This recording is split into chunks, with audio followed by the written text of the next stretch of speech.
Zelensky के लिए बहुत बुरी खबर है। क्लस्टर बम वाला खौफ ऐसा फैला कि अब अमेरिका ने F-16 पर पैर समेटने शुरू कर दिए हैं। बाइडेन ने वादा करने के बावजूद अब ऐसे हालात बना दिए कि ज़ेलेंस्की खुद F-16 फाइटर जेट से तौबा कर सकते हैं।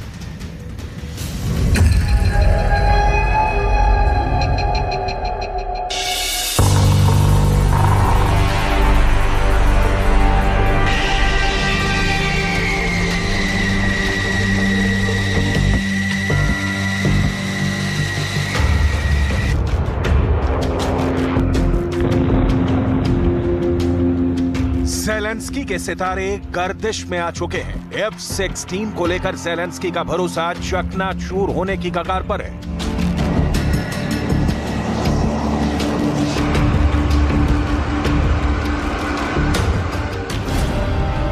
क्या ज़ेलेंस्की की हार फाइनल हो चुकी है? क्या अमेरिका ने यूक्रेन के साथ बहुत बड़ी साजिश कर दी है? क्या ज़ेलेंस्की के पीठ में छुरा भोंक दिया गया है?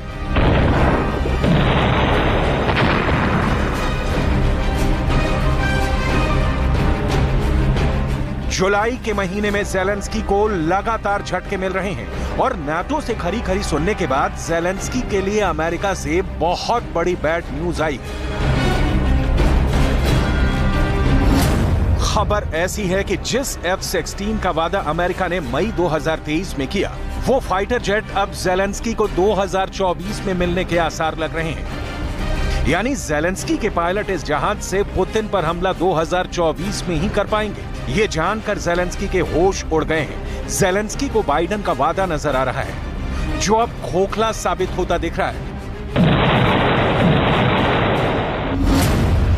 खबर यह है कि अमेरिका के राष्ट्रीय सुरक्षा परिषद के प्रवक्ता जॉन किर्बी ने एक इंटरव्यू में कहा कि यूक्रेन को 2023 के आखिर तक ही F-16 विमान दिए जाने की संभावना है।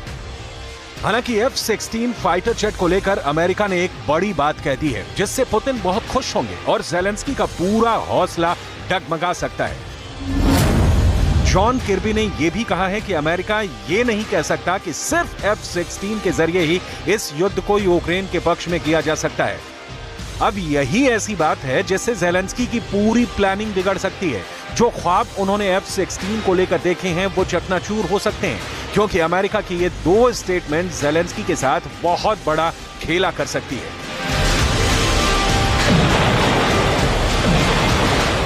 मई के महीने में जब ज़ेलेंस्की ने अपने नए वीडियो में F-16 फाइटर जेट दिखाया, वो भी एक नहीं बल्कि दो, तभी से कयास लगाए जा रहे हैं कि अमेरिका का बनाया गया ये लड़ाकू विमान बहुत जल्दी यूक्रेन को मिल सकता है। लेकिन अंदर की खबर जुदा है। ज़ेलेंस्की को बेचैन करने वाली रिपोर्ट है। F-16 का कांटा लगातार पॉजिटिव और नेगेटिव के बीच में घूम रहा है। कभी ज़ेलेंस्की को लगता है कि F-16 आएगा, तो कभी ज़ेलेंस्की को एहसास होता है कि F-16 के नाम पर बहुत बड़ा मजाक हो गया है। ऐसे में F-16 के स्टेटस की सच्चाई क्या है, इसके कांटे पर पूरी दुनिया की नजर है। अब F-16 को लेकर ताजा खबर ऐसी है जो ज़ेलेंस्की को पूरी तरह मायूस कर देगी, बेचैन कर देगी। इसके पीछे एक ऐसी वजह है जिसे लेकर ना ज़ेलेंस्की कुछ कर सकते हैं और ना ही बाइडेन के पास इस मुश्किल को हल करने का कोई रास्ता है। जुलाई खत्म होने को है, अगस्त का महीना शुरू होने वाला है। अगर आज की तारीख में भी यूक्रेन को F-16 मिला तो वो उसे दिसंबर के बाद ही उड़ाने के लिए तैयार हो पाएगा। यानी दिसंबर 2023 से पहले यूक्रेन को F-16 नहीं मिल पाएगा। कैलेंडर पर यह महीना देखकर बार बार ज़ेलेंस्की परेशान हो जाते हैं, लेकिन उनके बस की बात नहीं कि वो इस विमान की डिलीवरी पहले करा पाए। दिसंबर से पहले यूक्रेन को F-16 मिलना मुश्किल ही नहीं बल्कि तकनीकी रूप से नामुमकिन है। दिसंबर 2023 में ज़ेलेंस्की को ये फाइटर जेट मिल भी गया तो वो इसे 2024 से पहले नहीं उड़ा पाएंगे। इस बात का एहसास ज़ेलेंस्की को चाहे ना हुआ हो, उनके मंत्री इस बात को बहुत अच्छी तरह जानते हैं। यूक्रेन के विदेश मंत्री दिमित्रो कुलेबा हाल ही में कह चुके हैं कि यूक्रेन के आसमान में F-16 2024 के मार्च तक ही नजर आएगा। इस बात की चर्चा ग्लोबल मीडिया में पहले से हो रही है, इसलिए साफ लगता है कि ज़ेलेंस्की किसी और दुनिया में है और F-16 को लेकर उनके तेवर बैक फुट पर नहीं बल्कि फ्रंट फुट वाले नजर आ रहे हैं। Перший же український F-16 стане одним із найсильніших сигналів від світу, що Росія через її ж агресію лише втрачатиме, буде слабшою, ставатиме ще більш ізольованою. Це буде сигнал, що російський терор програв, а наш світ, який заснований на повазі до незалежних націй і до права народів самим обирати свій шлях, अब ऐसा क्यों है कि दुनिया का बहुत ही शानदार फाइटर जेट जो अमेरिका के कॉम्बैट एविएशन की इज्जत माना जाता है, उसे हासिल करने के लिए जेलेंस्की को पापड़ बेलने पड़ रहे हैं? क्यों जेलेंस्की के लिए F-16 एक ऐसा हथियार साबित हो रहा है जिसके नाम बड़े और दर्शन छोटे साबित हो रहे हैं? क्योंकि विमान को जल्दी हासिल करने से ज्यादा उसका फौरन इस्तेमाल करना जेलेंस्की के बस की बात नहीं। ऐसा क्यों है, इसे समझना जेलेंस्की के लिए भी बहुत जरूरी है, क्योंकि बड़ी बड़ी बातों से युद्ध नहीं जीते जाते, जंग में प्रैक्टिकल होना बहुत जरूरी है। इसलिए लड़ाकू विमान सप्लाई करने के ऐलान से उसे उड़ाने और दुश्मन को मार गिराने वाली दिक्कतों के बारे में जान लीजिए जो इस वक्त यूक्रेन के साथ है। F-16 पर ट्रेनिंग के लिए यूक्रेन के फाइटर पायलट को 18 महीने का वक्त लग सकता है। बेसिक ट्रेनिंग में भी 6 महीने लग जाते हैं। F-16 के रख रखाव के लिए यूक्रेन की एयरफोर्स को 5-6 महीने की ट्रेनिंग चाहिए। अमेरिका के एक्सपर्ट्स कह रहे हैं कि यूक्रेन के एयरबेस और उनकी हवाई पट्टियां इस स्तर की नहीं है कि वहां से F-16 को ऑपरेट किया जा सके। लेकिन जेलेंस्की को लगता है कि आज शाम को जहाज मांगो और कल सुबह अमेरिका उसे सप्लाई कर देगा और अगली शाम को उनकी वायुसेना उस F-16 से रूस के ठिकानों पर बमबारी शुरू कर देगी। За цей тиждень маємо значний прогрес і щодо сучасної авіації для України, яка стане ключовим компонентом нашого захисту в повітрі. Ми рухаємось модернізації оборони швидше, ніж можна було би передбачити ще півроку тому. जेलेंस्की F-16 के लिए लंबे वक्त से जद्दोजहद कर रहे हैं। इसके लिए वो यूरोप की हर बड़ी कैपिटल का दौरा कर चुके हैं, अमेरिका के नेताओं से भी कई मुलाकात कर चुके हैं। इसलिए देर सवेर उन्हें ये फाइटर जेट मिल ही जाएगा। लेकिन सवाल है कि तब तक वो क्या करेंगे? पुतिन के हमलों को कैसे रोकेंगे?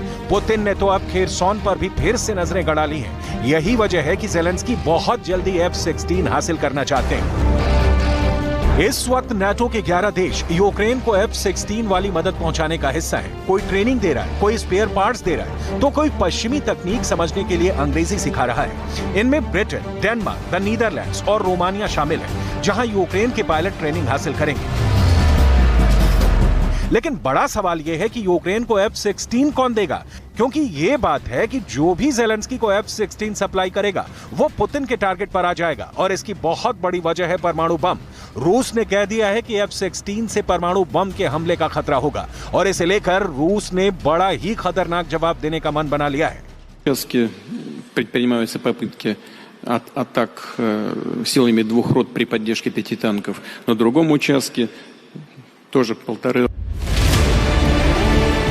रूस के तेवर देखकर लगता है कि जेलेंस्की चाहे जितनी बड़ी बड़ी बातें करे, पुतिन के आगे उनकी फौज एड़ियां रगड़ रही है। ये पूरी दुनिया जानती है, लेकिन जेलेंस्की का आत्मविश्वास हमेशा बाहर छलकता रहता है। इसकी बड़ी वजह अमेरिका से मिला लाखों करोड़ वाला पैकेज है। जेलेंस्की काउंटर अटैक की बात लगातार कर रहे हैं, क्योंकि इसमें बाइडेन से मिला डॉलर वाला आशीर्वाद सबसे ज्यादा मायने रखता है। जेलेंस्की को मालूम है कि काउंटर अटैक को लेकर वो अपनी जितनी तारीफ करेंगे, अमेरिका से उतनी ही ज्यादा मदद मिलेगी। जेलेंस्की का हथियार गोदाम लगातार भरने की कोशिश जारी है। हाल ही में उन्हें मिले 10,000 करोड़ के पैकेज में तोप के गोले शामिल हैं। इसमें एयर डिफेंस सिस्टम और उसकी मिसाइल भी शामिल है। इसमें जेलेंस्की की फौज के लिए नए रेडार और ड्रोन के साथ सैटेलाइट इमेज से मिलने वाली मदद भी शामिल है। बस इंतजार अब F-16 का है।